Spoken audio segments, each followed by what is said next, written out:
Welcome to AI Rounds, your weekly dose of AI in medicine and education. We are your hosts, Dr. Nuria and Dr. Morgan Leaf. Each week, we'll bring you a quick dive into the latest in artificial intelligence and how it's transforming healthcare, medical education, and medical communications. From the tools changing how we teach, learn, and write, to breakthroughs shaping patient care. If it's new, exciting, or just plain useful, we're talking about it. In just 10 to 15 minutes, we'll get you up to speed and maybe even spark your next big idea. Let's make the rounds. Hi, Nuria. How are you? I'm good, Morgan. How are you doing? I am great. I love your lipstick. Your lips look really nice. I don't know if this is appropriate to say on a podcast, but there, I've said it. Thank you. It's Clinique if anybody wants to know. Yay. Well, I love our topic today because, what to charge and how to get paid are always a hot topic among medical writers. 100%. With AI in the picture now, what clients ask us is, well, if you can do something twice as fast, should I pay you half as much? Tell me your thoughts on this, Nuria. My answer is no. At least for now, my answer has been no. And I have so many thoughts about this. So one part of this whole discussion is that specifically in CME types of deliverables of projects that we do, rates really have stayed quite stagnant for the past few years. I think in 2023, the going rate for a needs assessment was around $2,000. Today is still around $2,000. Some people charge a little bit more, some people charge a little bit less, but it really hasn't moved much. And as we know from 23 to today, inflation has not stopped going up. And so that is one part of it, is whatever gains writers are getting in time savings, it should be theirs. You know what I mean? Absolutely. Just by fairness point of view. Having said all of that, now a more business-minded answer is that you're not paying me for the time I take to write a needs assessment. You don't care whether it takes me 20 hours, 10 hours, 15 hours. What you care is that the needs assessment is going to be the best argument for your company to get the grant. That is what you care about. So what you're paying for is not the time that I spend in front of a computer. What you're paying for is all of the knowledge that I have and that I have acquired in my many years as a scientist, a science communicator, and then a medical writer, what I understand about patients, about clinicians, what I understand about various disease states, what I understand about medical education. And all of that knowledge that is implicit, that comes from experience, that is inside my mind, is what you're paying for when you're paying me for whatever deliverable it is. Another part of what you're paying for is what in AI circles people are now calling taste, which is my point of view, right? Because you don't want cookie cutter. You don't want the needs assessment that Nuria writes and the needs assessment that Morgan writes to be exactly the same. If you're two companies competing for the same grant, you actually want these two needs assessments to sound different. And what makes them sound different is our point of view. We have different point of views. I come from a science background and a science communication background, and you, Morgan, you come from a clinical background. We had different point of view, and because of that points of view, and because of that, we write different products, which will then also, even if we both get the grants, the total addressable market of clinicians that could listen to your activity, like some people will like the way Morgan presented the activity better than the way Nuria presented the activity. And that is good. That means that you're not competing for the same audience at the end. So like this diversity of thought really comes from humans, and it's really important. And then the third thing that you're buying when you're working with us is you're buying that the fact that I am responsible. I assure you that the product is a quality product, that the product does not have hallucinations, that the product is on target, that it is not only accurate but complete, is a complete picture. And that assurance AI cannot give you because AI is not a human and you cannot take it to court. So that responsibility falls on the writer. And therefore, and there's value in someone taking responsibility for things. What about you? What do you think, Morgan?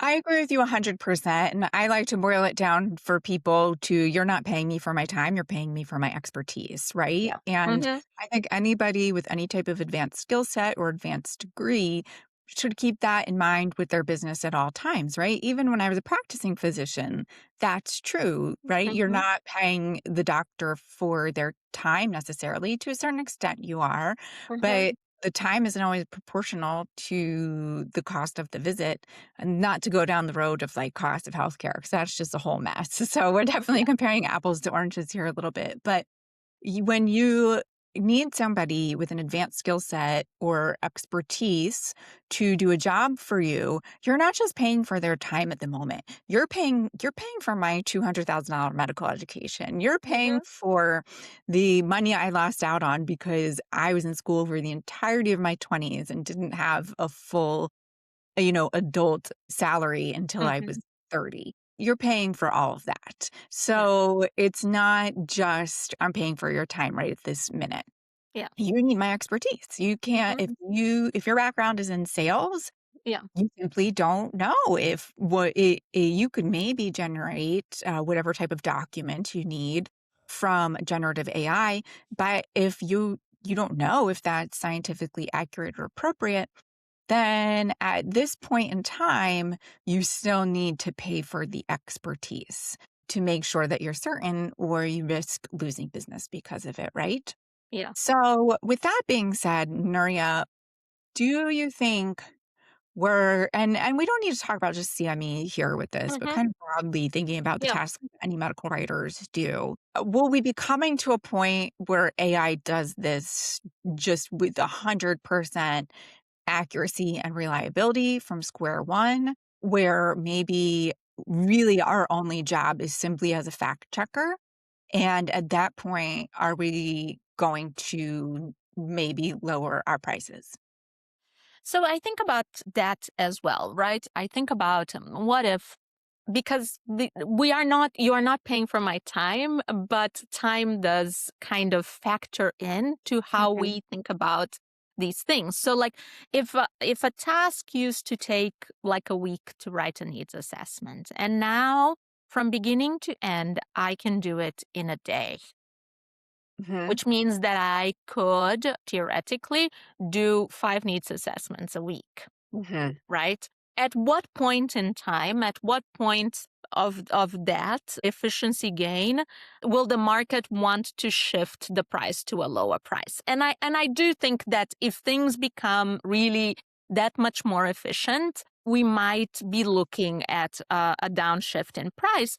But I always tell people, without even thinking about other things, that that's okay, because I doubt that the market will readjust to a fifth of the price, number one. Yeah. And number two, so if the price goes down a little bit, but you can do like, say, 2 or 3 in the time that you used to do 1. So, and you can work less, say like, and gain and make more, you're still coming out ahead as the writer. And for the client, they're still getting a needs assessment for, say, a third of the price that what they used to get. You know what I mean? So something like that, where both sides are winning. Right. And we acknowledge the way the market has moved, the way things, if it's 10 times easier to do something at some point in time, maybe prices will go down, right? We've seen that in other areas as well. But what we also see with other areas is that for the things that are really boutique, for the things that are really special, Mhm. those prices go way up, Yeah. right? So maybe some people will start to do like luxury needs assessments, whatever that Luxury. means. I am thinking like what we were saying, like what I said, that if I am using AI and you're using AI, and we are both equally good at using AI. And one of the things that the AI is very good at is going through a lot of data faster Mhm. than we can, right? Yeah. So Yeah. both of our AIs will get those papers that are like nice. How do we make sure that my needs assessment created with AI is different from yours? Because the companies still want them to be different, right? Mhm. And what can we add to these needs assessments to make them better because of all of these efficiency gains? So Yeah. I have been thinking about this a lot, and this is not just for needs assessments. Needs assessment is just a good example, but it can be for anything. I feel like the stuff that the AIs really don't have access to are the things that you can only get from human to human interaction. So I Absolutely. feel that like all the things that we have been talking about that were like good to haves, interviews with patients, interviews with clinicians, these are going to become like must haves. And Mhm. we're going to spend much more time in the taste part of the project than we did before. Like before, the truth is like, especially like for some topics, there's only so much that is known. But for other topics, just getting your head around the literature takes forever, right? So then once you've like understood the topic and understood like you've gotten all of the clinical trials, all of everything, you have all your data there. Now you're building the assignment, whatever it is, you're left with very little time. Mhm. And because done is better than perfect, and there are deadlines, you hand in something that you know that if you had, say, another day to like read it again, you could have improved the writing. But more than that, if you had another day to go find like that really cool patient story or go find something like that would make it completely different, you would have done that. So we can also take the efficiency gains that we get from AI and use it to make things better. Yeah. And that is always like the goal, is to make things better and maybe to make things that before were not possible. So Mhm. that's the dream of AI, right? Is not be in this like fight for like money, but be in this more like a hopeful type of mindset where you're thinking like, what is how has the possible shifted? Like, how has AI shifted the Overton window that before we were only talking about doing X, but now we can add Y and Z and all of the other ingredients to make a really spicy cake. So I'm hearing I'm hearing two take-home points from this, Mm-hmm. Nuria. One is there's a lot of folks listening who maybe still aren't using AI in their day-to-day work. Mm-hmm. And if that's you, start start using AI, because the time is going to come where you're going to be left behind by not having these efficiency gains. And if prices go down because other people are more efficient, you're really going to be feeling the crunch of that Mm-hmm. if you're competing against people who are willing to do the work for less money because it takes them less time. Yeah. So that's an important take home point for the listeners. And Mm-hmm. then the other one is that this is an absolutely evolving topic, and we can have the same conversation again in 6 months, and we might be saying something different. Yes, 100%. Yes. Great. Yeah. Well, Yeah. this was really interesting, and I look forward to talking about it again in 6 months. Let's do it. Let's put it on the calendar.